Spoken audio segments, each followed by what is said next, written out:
All right, guys. Right here in the Stacking Pennies studios, we are joined by the 2022 Truck Series champion. A lot of news around this guy joining us right here, Mr. Zane Smith. Yeah, thanks for having me. Clap. Yeah. How's it going? Good. Happy to be here. I'm happy to have you. Been trying to line this up for a long time. Yeah. Came out, supported Kickball. First off, how was your Kickball experience? It was lovely. I haven't won something in a while, so Game-winning RBI kicker, this guy, something too. like that. I kicked 3 of them, and 2 of them were out. So didn't matter because the last one was what brought home the win off of our other teammate next year's face, Carson Hocevar. Yeah, I love it. It could have been more perfect. So He ran in front of that NFL guy. Yeah, I know. He got trampled in front of him, and then it bounced off his face. Don't feel bad. Bob Pockers caught 2 of my pop flies last year. There's a gold medal right there. Read and weep. I sat mine on my kitchen island just to remind myself we could still get some dubs. Still in there. Yeah. You're all, not even a year removed from being a Truck Series champion. So where'd the confidence go, man? You got to muster that thing up for Homestead this weekend. The confidence is still there. It's just been a struggle of ups and downs this year of trying to finish them off. And I found myself in a must-win situation now going into Homestead. So hopefully we could go do what we did a couple years ago. Man, you've been a busy guy this year. Several Xfinity races, several Cup races, some with Front Row, some with Rick Ware last year, right? No Rick Ware races this year. Do you think that additional load took anything away from the Truck Series championship run? No, not at all. I feel like if anything made me better. I feel like just racing on Sunday, you learn so much in just one race. So I don't feel like that's the case at all. And I feel like with the Truck Series schedule is 22, 23 races a year. And so, especially when the playoffs come around, you have one race and then you wait 3 weeks and then race again. So I've tried to put some Cup races in between those big breaks to keep me fresh. And I feel like it's done so. It's just been a not great playoff run, but we've had the speed. We have the team to go do it. And like you said, we did it last year. So no reason we can't go get another. Now, there was a lot of conversation. You were the number 1 prospect, but you were tied up with your current Truck Series team owner, Front Row Motorsports. Bob Jenkins won him a championship last year. Was there any – I guess there was a lot of conversations going on behind the scenes. Who Pro Sport? Pro Sport Management. So those guys were the ones having the conversations. And almost in the 11th hour, it seemed like Front Row picks up McDee's contract, Front Row picks up Todd's contract, which left you the odd man out. Yep. Did that instantly unlock your free agent potential to go be the hottest girl at the dance and everybody want to dance with you? Sure. Yeah. I mean, I saw my future at FRM for where the position I was at, and the conversations that we had, it was the same. We're all on the same page, but I had kept hearing there was interest, and I'd have people pull me aside and try to talk about it, and wasn't able to talk about it. And then once that came about, it was like, all right, let's figure out what we're going to go do. And I had multiple people of great offers come and have serious conversations about it, but we were running into the problem of, I feel like it wasn't that it was so late. It's just that people are under contract right now. There's not a lot of room at other places. And my offers for 25 and beyond were awesome. Everything I've ever wanted. But it was, okay, well, what do I do in 24? And I didn't want to really run another year of trucks. I feel like I don't want to get stuck there, and I want to be racing on Sunday. The Xfinity car is probably the most fun to drive, but I don't think it's teaching you anything. I just feel like they're not even close at all to the Cup car. So I wasn't so sure about that, and I just really wanted the Cup experience, like just racing on Sunday, the atmosphere, everything in between, pit road, all the small things, all the big things. It's just a different level, and just wanted to experience that for 38 weeks or whatever. So fortunately got that opportunity once Trackhouse came about, and there were some crazy offers. There were offers of, hey, what do you think of possibly racing the V8 supercars in Australia, because you could do a whole year of racing because their season is opposite of us. So I'm like, man, I'm not throwing that offer away, but And it was just like brief, quick talks. It was nothing too serious, but it came about, and I think it'd be really cool. But I mean, you're driving on the wrong side of the car there, Bro. which SVG came and kicked our butts. But I feel like I don't know how that would really be preparing me. So fortunately, once I had that with Trackhouse, and they had said that Spire is possibly going to be doing this and this and this, it really caught my attention. And so obviously see how you run, and just with the new Cup car, it's as even as it's been, and it's the quality of people that you put on it. And so I felt like with Trackhouse having some skin in the game there, I felt like there was a lot of opportunity there. How much of your contract with Front Row was Front Row, and how much of it was Ford? Like, because there's a lot All of Front Row. It was all Front Row. You didn't have a Ford deal at all. Nope. Okay, because that's what we kind of talked about. Like, man, with kind of the 10 car and all that stuff, we were. Yeah. We Well, weren't sure. Ford had done a ton for me just with my short time there, and we had talks of trying to figure out a solution, but once again, there just wasn't nothing there. And so it was just kind of my circumstances that fell about, and it landed me at Trackhouse. Now, it didn't seem like when those dominoes fall, it felt like it was a couple dominoes right back to back. Spire buys a charter, which almost allowed Trackhouse to pull the trigger on doing a deal with you because they had a place to put you for 24. Right. How quick did those conversations come about when those dominoes started to fall? Well, I was talking to multiple people while I was talking to Trackhouse at this time, and it was probably 2 weeks, I'd say, of just a grind of staying on the phone. And I had a notepad of weighing out the pros and cons of every single team, and It works, doesn't it? It does. I do that. Yeah. I do that every time you got a big decision to make in exactly. life. And I had talked to the people that really matter a lot to me in the sport and have a good insight, and it was a mixed bag. I was getting nowhere, and I don't know, my gut was at the time just with Trackhouse, and still is. So then, yeah, once I had a meeting with Ty Norris, he had mentioned this Spire deal that was coming about, and I just felt like, all right, well, this kind of checks all the boxes of what I wanted, so I did it. Makes it hard to not want to be at Trackhouse when you walk by their trucks at the track.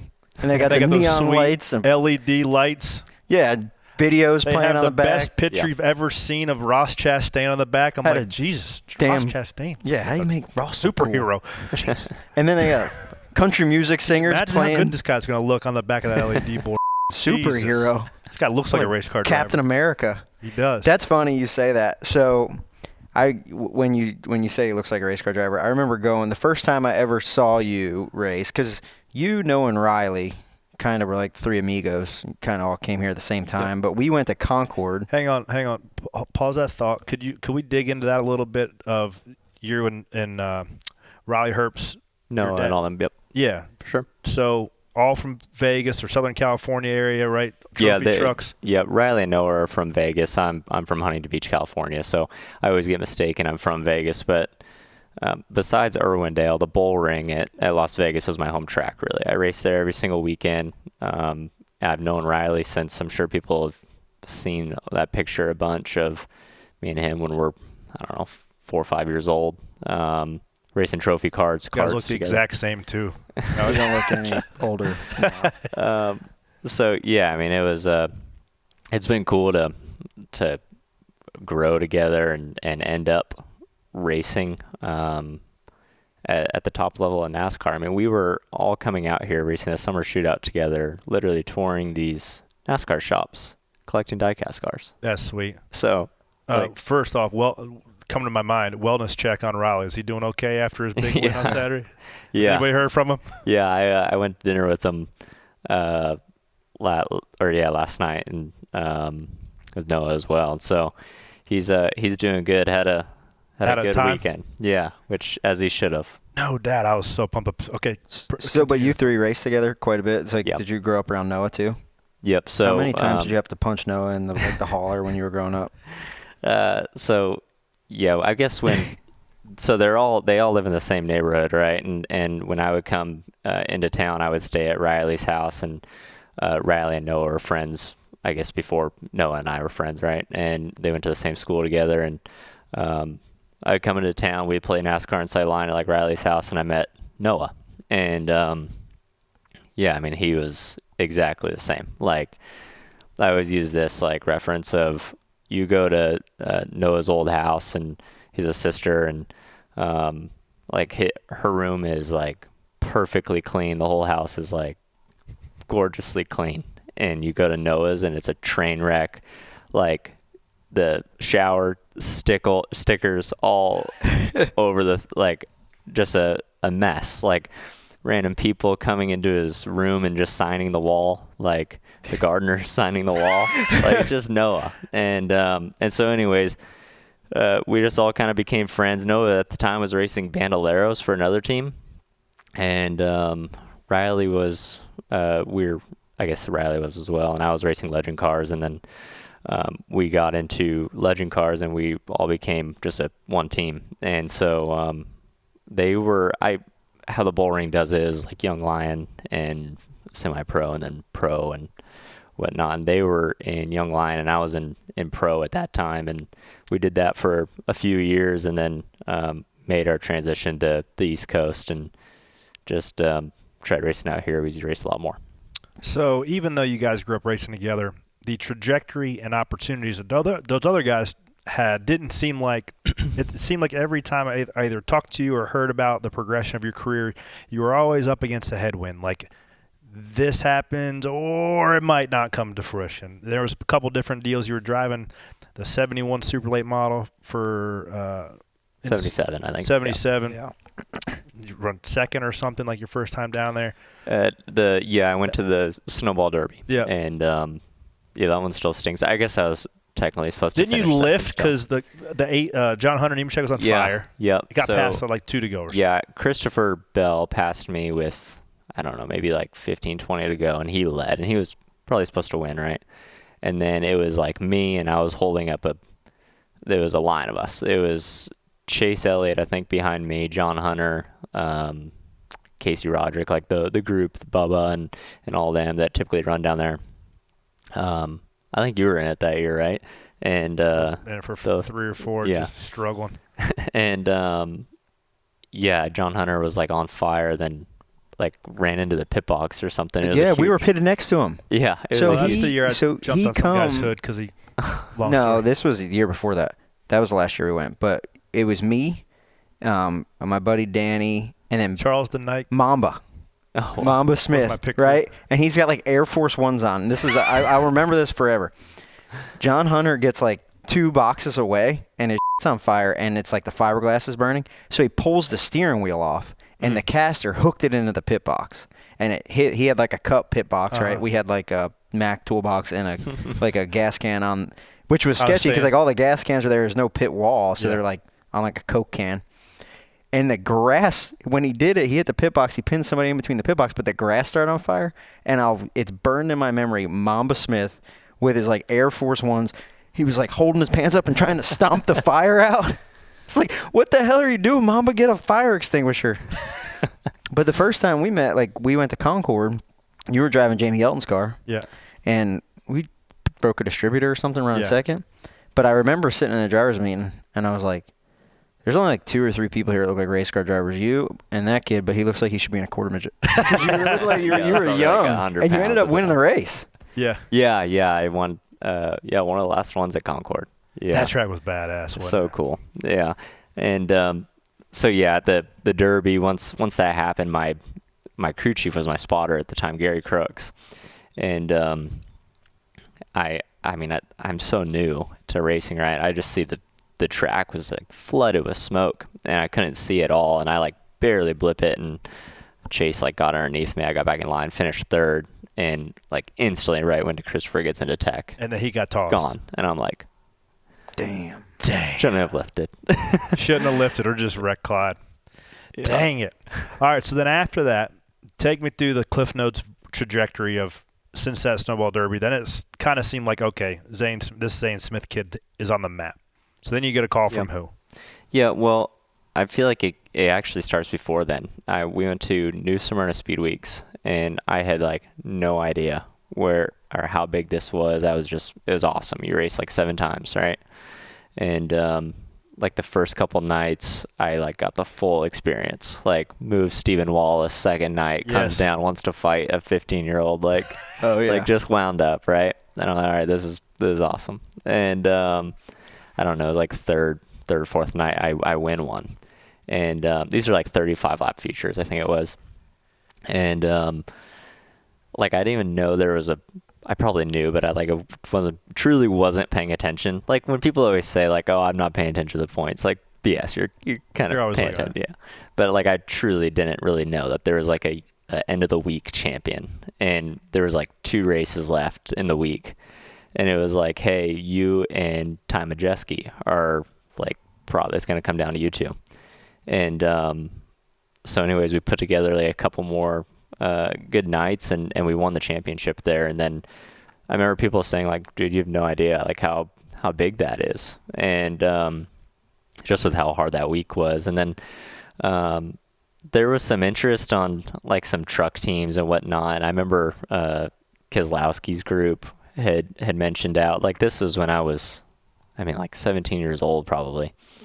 And so I guess from there about like nothing really came about, and then the Derby and whatnot, and got involved in like some K&N and ARCA starts, and then ran a year of... Was with Venturini? Who'd you doing with? I ran not a full year with Venturini, the 1 year, and then I did a full year with MDM Motorsports in the 41. Oh, yeah. And then won some races there, but I didn't know what was next about on that. And like how I got to this point was since karting, really.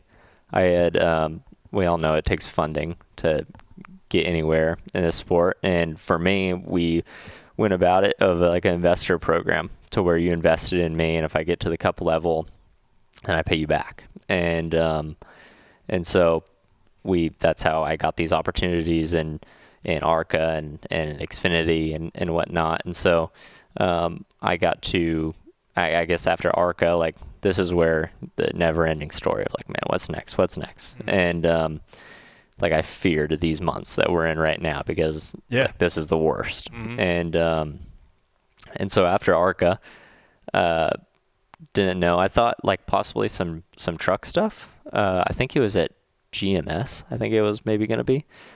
And then it came about this part-time Xfinity car, and I had Lauren Rainier kind of representing and like just kind of introducing us to people. Like when you come from California, like you guys are raised around these people, like we don't know them, right? And so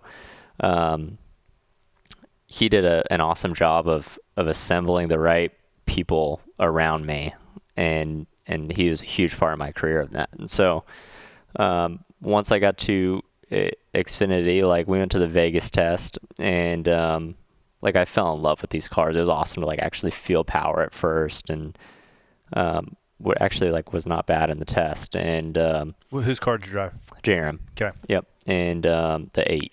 And so I ran, I think like 7 races there, and like had a few like really good runs. Like ran inside the top 5 at like Dover, and it was so tough because it was my first time like ever seeing these places, like unloading at Dover, like Xfinity car. It's tough. And so like ran top 5 pretty much all day at both the Dovers I did. Ran top 5 at Iowa and Richmond. And then we had a parts failure at the second Richmond I did. And we had gotten to have Phoenix for a race. Like that was just a bonus. They must have not been able to sell it or something. And so went and did Phoenix and had a good run there. Like ran inside the top 5 again. And I guess at the time ISM Raceway with Maury was there. And like I was around, I think it was John Hunter in the 23 at that time. Me and him like battled the whole race. And then after that, like once again, like, all right, now what's next? And And then this truck deal came about at GMS for my first year, and it wasn't really supposed to be full time, but I kept telling myself and the people around me, like, I'm gonna win a race and get in the playoffs to make it full time. And we like came close a few times, but just wasn't able to finish it off. Wasn't doing the small things right, and then we won Michigan, and then a few weeks later won Dover, and had like a pretty good playoff run, and got to the Final Four and finished second in the championship, which then gave me another opportunity with them. And I mean, I could go on and on. It's a hell of a Cliff Notes version. Yeah. It's a novel. Well, it's funny you touched on like this time of year. Probably starts in September, but I remember when Corey first started like running Cup cars, and it was always a lot of uncertainty this time of year. And I remember telling him early in his career, I'm like, "Yo, this time of year sucks, especially if we don't have a contract." Brutal. And it like people don't understand that, right? Like that's why I think you see so many people fly off the handle in like August, September. Yeah. They don't. Like, there's a lot going on irritable. behind the scenes, and then you only get to see on TV what's happening in the car. Yeah. Or like the clip out on Radioactive. But there's a lot of moving and shaking in those, in those months. Yeah. And even went And, like, later what for you. People don't understand, like, the truck and Xfinity level, at least for me, like, you're not making good money. And so, like, when you don't know if you're going to have a job next year, you're like, all right, now it's real. Yeah. Tic Tac, teach me how to build shocks here. Yeah, let me I got a and, backup plan.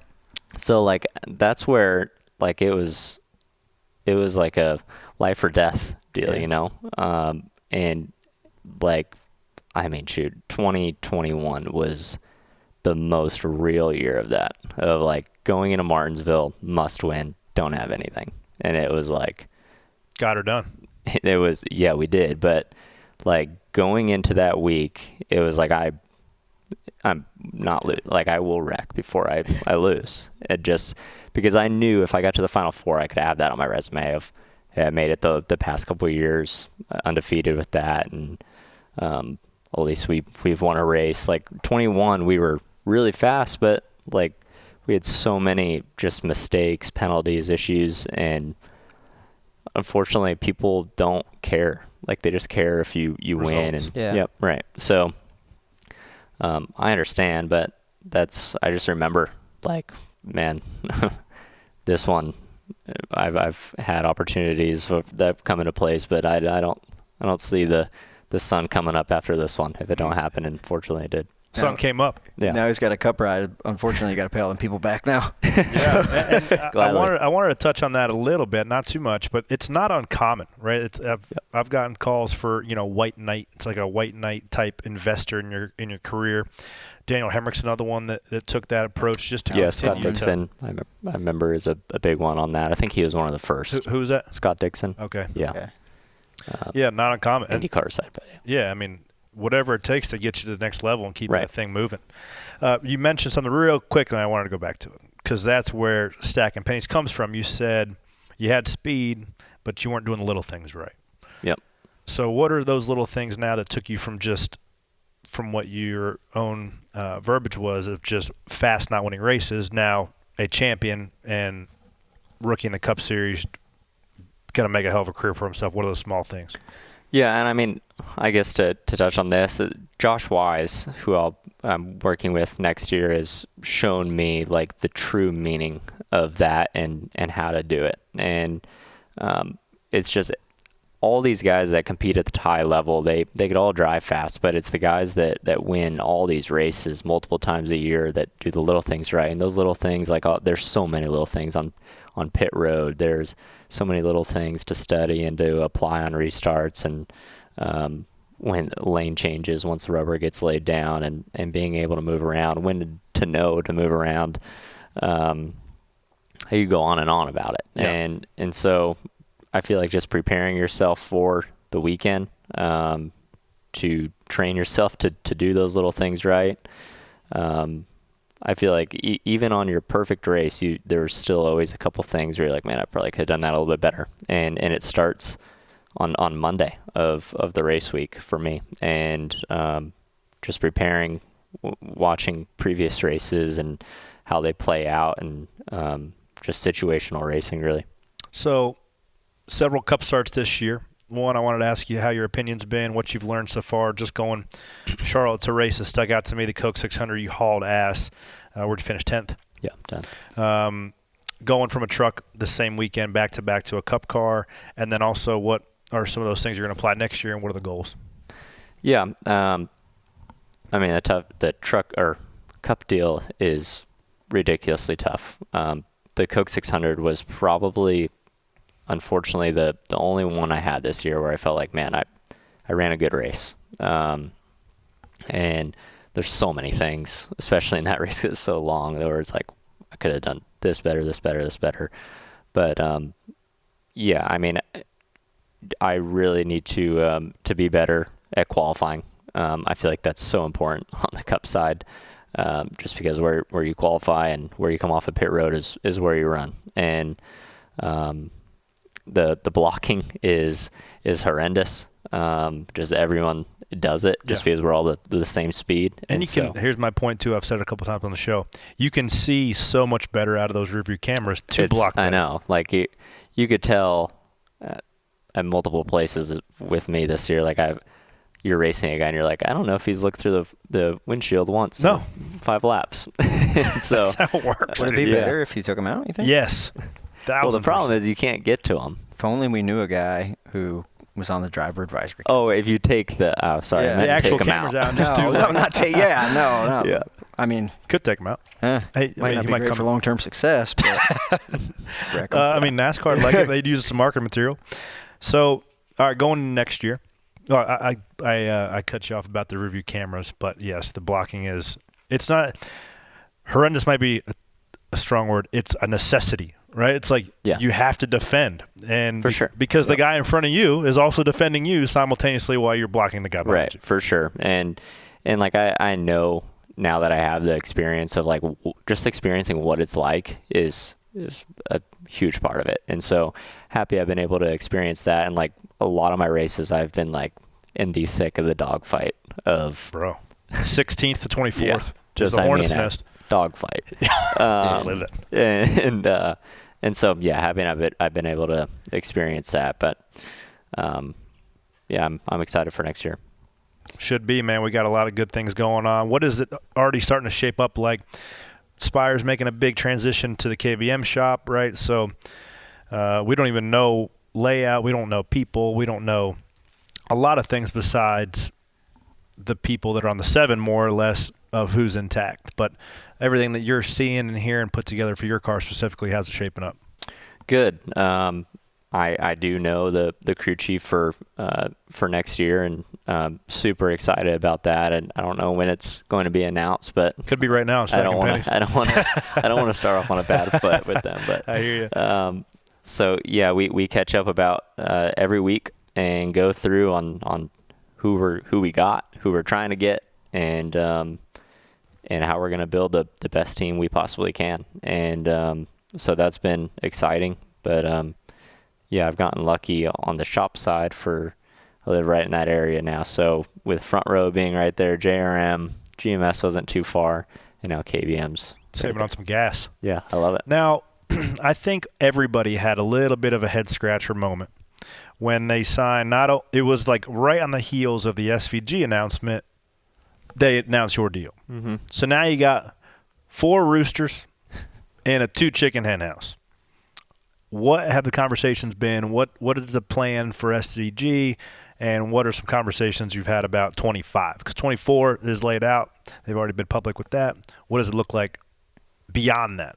Yeah, so as I see my future, it's at Trackhouse. I don't know the terms of SVG. I was actually doing my I guess photo shoot stuff with the Trackhouse, my first Trackhouse shirt on and whatnot for the release video, and that was right when I found out about it, of them saying that, hey, we're about to announce SVG stuff, and I just thought, right on, cool. Yeah, cool. I'm happy that guy for wheels. him. Yeah, he deserves it. And so, I mean, I'm not the one that is buying the charter or runs the race team, but I see my future at Trackhouse, and I really believe in what they're building, and I think what they're building is very special. I agree with that. You could hide behind that guy's calves. as small as you are, as big as his calves are. Yeah. Have you seen his calves? They're quite impressive. They are. I mean, He sat right there in that chair. you're not going to be able to unsee it now. He's going to walk in and you're looking at his calves and be like, "What are you looking at, mate?" They're Is mega. his Freaking right calves one way are- bigger than his left one because he right foot break? No, Yeah. he's perfectly balanced. Yeah. Mm, You're getting married this off season. I am. Does she not cheat in the better half dash? No, she's Because a we wheel woman. did that with Carissa, and I was like, you better like tell somebody you got a flat or you're down a cylinder or something. Come up with a good excuse because you were not even close. Even TJ Majors was like, I can't run that lap. So like, what the hell is going on there? Yeah, McCall has run. Or Yep. On the iRacing side, I mean, she just straight up put in the work for it. Like, I would come home. I have no idea how long she'd be iRacing for. two-time champ now.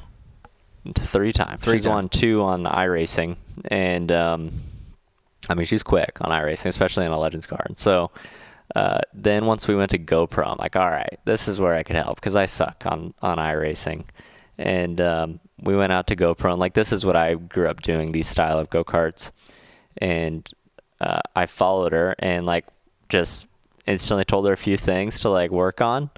And like, it was just like the braking zones and like braking techniques. We like brought out a few cameras or whatever to like help with it and whatnot. But I told her, I was like, I'm going to like set a pace and you follow me and like just drive through me. And every time you hit me, like, You'll speed up. Like that's the limit right there. And so we did that for a few times, and yeah, she learned. And then I guess I was the spotter, right? And we had she had AirPods, and then her purse, her phone. We like called her, and I was just like on the phone with her. Everyone had like radios and everything, but that was more weight. So It's efficient. Hey. yeah, it worked. Yep. That experience did not make me and my wife any closer. And I'll tell you this, we went to GoPro one time. Me and her, and I was like, she finally worked up the courage where she was going to drive it in a corner, and it was the hairpin, and she went straight through the barriers and got out and left. She said, I'm done. I watched her. I'm like, oh, that's the wrong one to get confident in. Boom. She like went through the barriers and out the other side, and I'm like, I'm getting yelled That was at. impressive. Yep. She's like, I am over this. I like really now know what it feels like once you get into someone, and from the spotter, how awkward that must be up there. Even though you have nothing to do with it. Yeah, right? like look at each other like. Well, like we are the better half, so we it was her and Julia PK Suarez's I think fiance, right? Yeah. So I think McCall was second to her, and like McCall is super aggressive, like just cleans him out. And so we're standing in the grandstands. It's like all the better halves right here, and I see like McCall get a run, and I'm like, hey, just like take your time. And I want to get punched by Suarez here. You saw what he did to McDowell. yeah, exactly. And so I see them two going to the final corner. I just hear barriers explode, and I'm like, oh my god! Like I'm just like looking down, but I guess she didn't even touch her. But allegedly, like that's what I couldn't see, so you just obviously assumed the worst, right? So the head was down, and then it was like, all right, back to spot. And did you mentioned road course racing go-karts was kind of your thing growing up? Yep. Did you race against anybody that's overseas racing now? Yeah, big one is Logan Sargent right now. Yeah, it's cool to see him make it to the F1 side, and how crazy that deal is. But not in the best scenario. What's that? He's not in the best scenario over there. Oh, yeah, I know. I always read something new on social media. But who I've raced against, I feel like I've raced against half the IndyCar field. The big one that stands out to me is Colton Herta. We raced against each other every single weekend in karts, and yeah, that's honestly where I saw my career going, was IndyCar. But it ended up being NASCAR. Where'd the split happen? Legend cars, probably around there. Like I was, deep into the karting stuff. Like had a lot of success in it, and it's crazy saying that because like you don't see people jump from go-karts to like these big cars, but like that's how it is in open wheel racing. And so What is the ladder? Like Indy Lights? Was that a thing? I think that's next, right? And then you do that. Yeah, you do that program in Indy, I think. The next, yeah. Yep, and then you get an opportunity. But yeah, we battled hard in go-kart stuff and just raced a lot. Like you'd race like 5 different classes every weekend. The Gamebridge guys now, 2025 double. I was about to say. Yeah, let's go. He's You're the built second like an person we've signed up for the double on this show. Yeah. Congratulations. You're going to be racing Justin Haley. Justin Haley's also. He's confirmed. We peer pressure him to do it. Would you be interested in that? Heck yeah. Yeah. You would? For sure. You wouldn't? Would you? I got kids, man. Yeah, we're old and shit. And the catch fence isn't tall enough for me to do it. They would need to raise it up like 3-4 feet.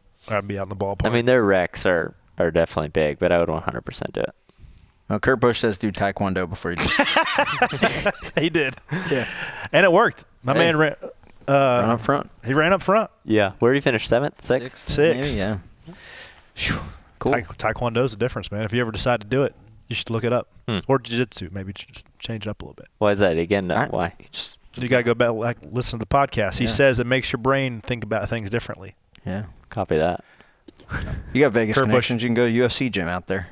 I drove by that thing. I've been in there. It's nice. Forrest Griffin toured us around. It's cool. Did you look at his ears the entire time? Yeah. Oh yeah. And then we had one of our tire carriers was a wrestler, and he had cauliflower, and he goes, "Oh, man, cool cauliflower here." Like, are they hard? Are they? They're full of blood, right? Yeah. I mean, it's cartilage. Your cartilage is broken. Yeah, I think you should go up and grab Forrest Griffin's ears next time you see him. See what he does. It Give him a wet willy. Gotcha, wet willy. I got 3 questions for you before you roll. You've been so gracious for your time. Everybody that's sitting in your chair in the Stacking Pennies studio gets these 3 questions. Are you ready? Yeah. If you had to pick one car and one racetrack to race at the rest of your life, what do you go with?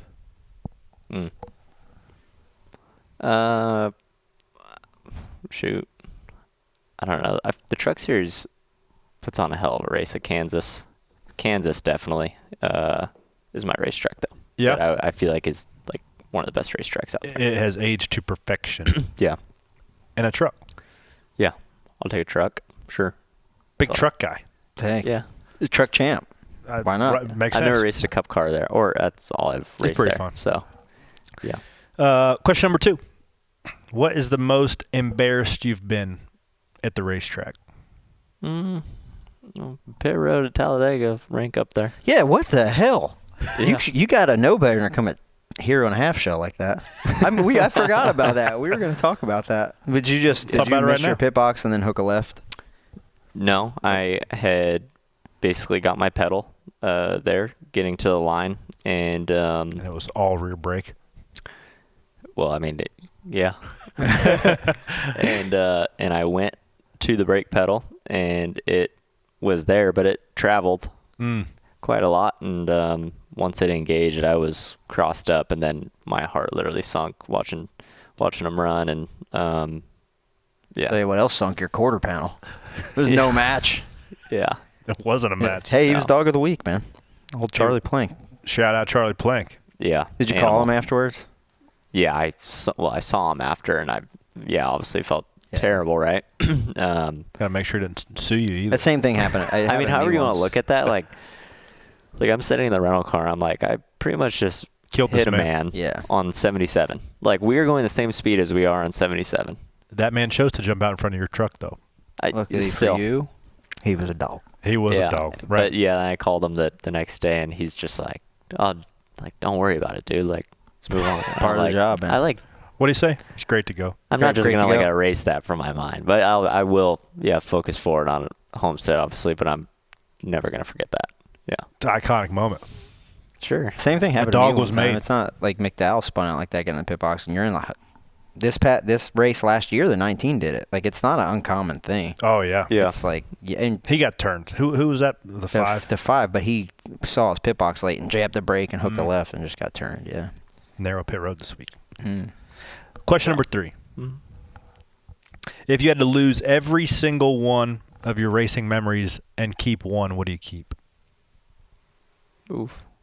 I mean, I'm keeping the championship race 100%. The day itself, start to finish? That day, yep. I'll lose the rest. It'd suck to lose the rest, but yeah, there's been a lot of cool ones. Yeah. Martinsville was just a really crazy week, right? And hopefully get to relive that again. Yeah. What happens after you win the championship? I always tell this story, like literally, so from 21, I sat in the Phoenix parking lot and did not know what was next, right? After the race. After the race. 365 days later, we are in the parking lot in a minivan, pretty tuned up, listening to We Are the Champions in a minivan. That's cool. Yeah. It's a glamorous life.